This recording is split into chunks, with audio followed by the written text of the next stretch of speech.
Letters to Lisa, Compilation 2, Recording 3, Door number 13. This letter was haphazardly thrown together. You can see that the envelope is covered in creases as though someone was in a hurry to seal it, a hurry to send it. And reading it through, I could give a guess why. Dear Lisa, I don't find myself reaching out for help often, but in the state that I am, I don't see myself handling this situation well enough by myself. Any sort of guidance I could receive from any soul would be better than the situation I'm in right now. And so, I take pen to paper, pleading to you for yours. The Raven is a humble establishment. Speaking candidly, calling it a hotel would be being extremely generous. Nestled in the marshes and at least an hour out from any of the nearest towns, it is the mansion my ancestors left down the line to my grandparents before eventually coming into my possession. I was raised here, and so was my mother before me and her father before her. Which is why I implore you to believe me when I say I know the estate like the veins on the back of my hand. No, I know it better, for I was memorising these halls since before my hands had fully formed. Every slow creak in every rotting floorboard, each silver-tipped spiderweb in the corners of every musty parlour, every one of the mites infesting the 100-year-old carpets pinned down by chipped mahogany and torn upholstered armchairs. I know it all intimately. I must make this clear. We didn't receive many guests at the Raven for the longest time. Writers, sometimes who wished to make the most of the solitude, travellers with limited options, the occasional horror enthusiast who hopes for more than they actually experience. I am never completely without guests, but I have also yet to experience a full house. It's easy to keep track of where every guest is at any given time. An unsettling thought for the patrons, perhaps, but a comforting one for me. Business is just about kept afloat, but there's never been a bad review. Overall, the Raven is not more than your average, slightly run-down hotel in the middle of nowhere.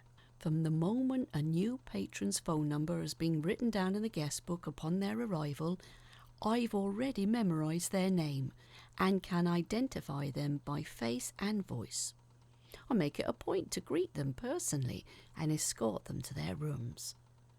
I take them through the east staircase, because the west one is a little uneven and easy to trip over, and up past the end of the hallway where an old faded portrait of my grandfather hangs, simply so I can mention his name with pride before leading my guests to their room, where a brass number plate, a pristinely polished number between 1 and 12, greets them at their door. That's how it always begins at the Raven. Normal. The first night is always normal. And the next morning too. My guests keep to themselves, or they engage in any polite conversation that may have sparked from the evening before. I write with genuine love and devotion to this establishment, Lisa. I would never dream of anything more. But sometime, in the last couple of months, I've noticed a phenomenon that I find difficult to explain away with a simple, much-needed holiday. I've noticed that the guests have begun to change. In the days that they would stay with us, a select few of my patrons, I'd noticed that strangely it would only ever occur to guests who would travel unaccompanied by anyone, would begin to show signs of fatigue, increased anxiety, antisocial behaviour, and a lack of appetite, as well as alarmingly drastic physical changes. It started with their eyes. increasingly sunken with each night they'd spent at the manor. Bags of skin tugging down on bloodshot sclera and strained irises. A night or two more, and I'd notice they'd be significantly skinnier too, as if whatever muscle and fat still clinging to their weakened bones was the only thing holding them up. Hair would lose its sheen, becoming wiry and whispery and split at the ends like the edges of a dustpan brush. They'd retire to bed early, sometimes skipping supper entirely and claiming they weren't feeling very hungry. I'd ask them, "Are you sleeping well?" And curiously they'd simply answer, "Yes." Perhaps they were just being polite to me, as the owner of the house, not wanting me to feel insulted by them. Day by day, the guests would look worse and worse, their bodies growing weaker, their speech growing coarser. I'd noticed on occasion that they'd all complain of neck pain at some point or other, and then, all of a sudden, with no warning, they'd be fine, chip and cheerful, right as rain, claiming to feel even better than before they arrived. I suppose I should feel happy, for they'd always simply brush it off and claim the holiday is what rejuvenated them. I'd even received tips, but I could never abandon that strange feeling of dread growing within my gut once they'd leave the manor behind. Something about not being able to see how they were doing, it worried me. I had assessors come in. They combed the entire building for mould or dust or anything that could be causing illness in my patrons. Anything to explain away this odd phenomenon. But there was never a report of anything out of the ordinary. I fired the cook, just in case. The cleaners too. People think I'm mad running this entire place myself. But that same feeling of dread has only gotten worse, has only consumed me further. And I don't feel like I can trust anyone anymore. One thing that they'd all admitted was rather unusual were the unsettling dreams that they'd all seemed to have during their stay. Each person's account was slightly different, with one glaring commonality. "The 13th room," they'd say. The dream began with me entering the 13th room at the end of the hallway. A eerie door at the end of the guest room hallway, with a 13 on the door. I remember room number 13. Not much else." The first couple of times I was told this, I'd laugh it away, remind them jovially that they had nothing to worry about, for there wasn't even a door at the end of the hallway, and certainly no 13th room.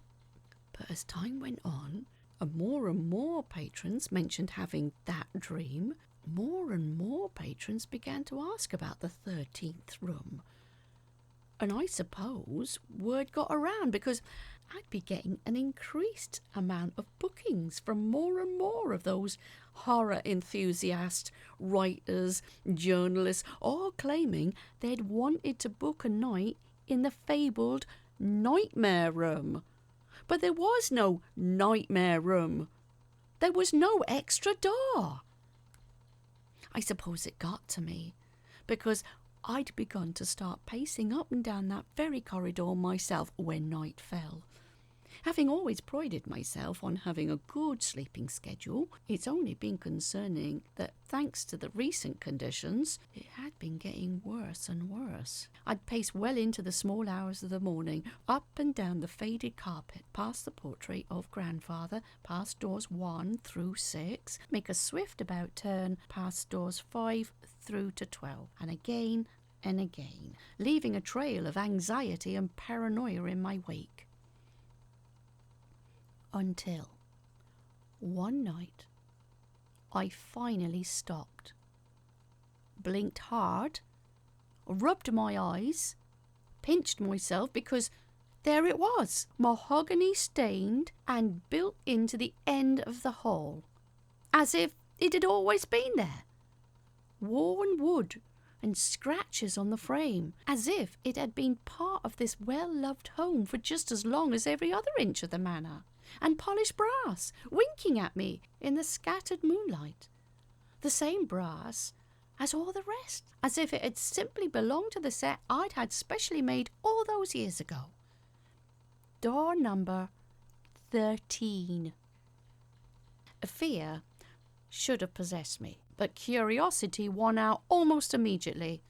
I was almost certain I'd finally gone mad, and if finally gone mad, it was only fair that I find out what lay behind the very door that caused my madness.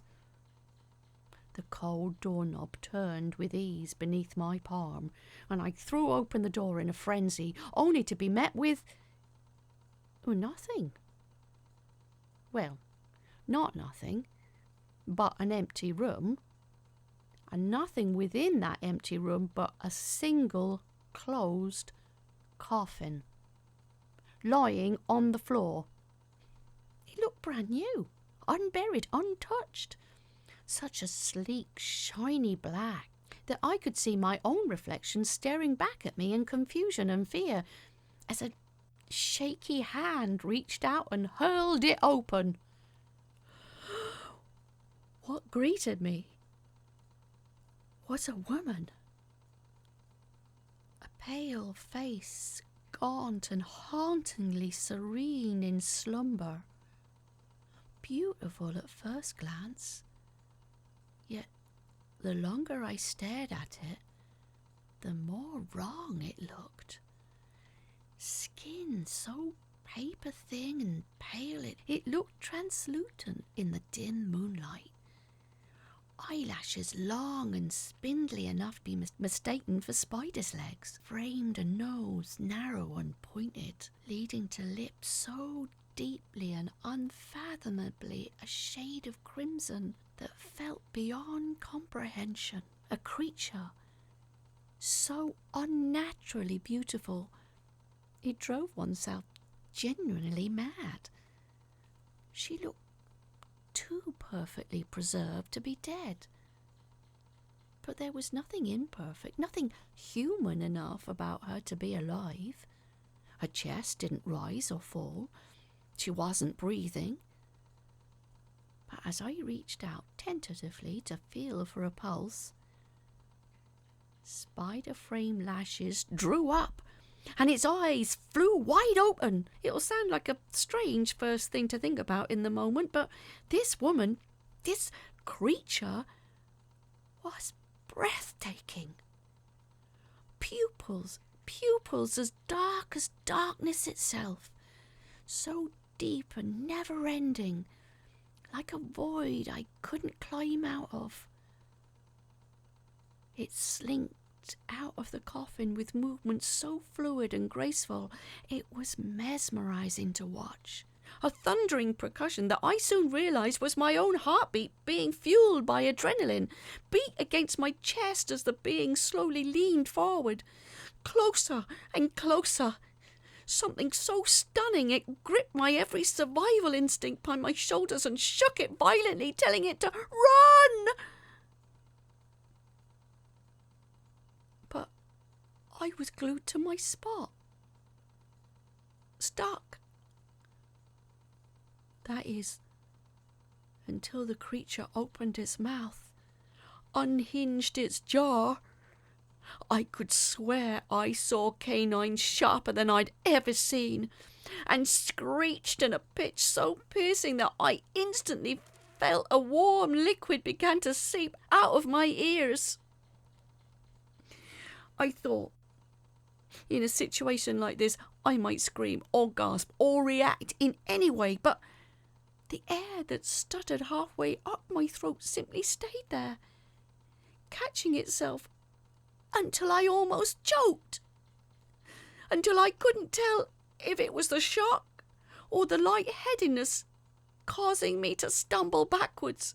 I was seized before I could move very far, wrenched violently by the arm, talons pressing into my skin, and I can still feel the bruises now. I can still see the small puncture marks on my forearm as I write. I don't remember much of the scuffle. My mind went blank. All thought had fled my mind completely. but I must have gotten a good hit in with my elbow as I managed to pull myself free from its iron grasp and run! My footing wobbled as I sprinted back to my own room on the other side of the manor, tripping over every uneven floorboard and uneven stairway, bolting the door behind me with shaking hands. New bolts, just installed, shiny, secure, just like their doorknob brethren. And waiting. Silence. No sounds of pursuit. No signs of the creature. Creature? It was such a vague word for it. In the back of my mind, I think I know very well what I'd just seen. But it was nothing like the stories. Nothing like the novels. Nothing like the folk tales. Mythica did not prepare me for the feeling of experiencing something so beautiful it was wrong. Something so terrifying it was stunning. Once the shock wore off, the feeling of my burst eardrums and the sudden sharp pain in the side of my neck nearly knocked me unconscious. And that was the closest thing to sleep that I got that night. I haven't been able to get the 13th door to reappear ever since that night. Desperate for answers, I tried reaching out to previous guests of the Raven that I remembered had told me about it, calling each and any of the phone numbers that they had left in my guest book, only to discover that each and every one of the patrons that had reported nightmares while staying at the manor had apparently gone missing without a trace, merely weeks after staying here. Some had been presumed dead. Others were speculated to have escaped or moved away, but none of them were to be found. I'm begging for any advice, any guidance, any help, or even just any attention.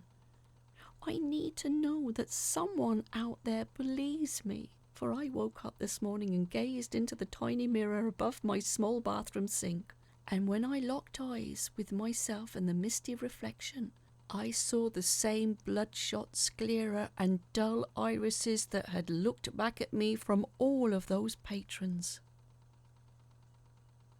I pen this letter at my writing desk, for I've decided to skip dinner. The smell of the food has made me queasy, and I fear it's only a matter of time before I too have succumbed to whatever that creature has done to me, has done to my guests.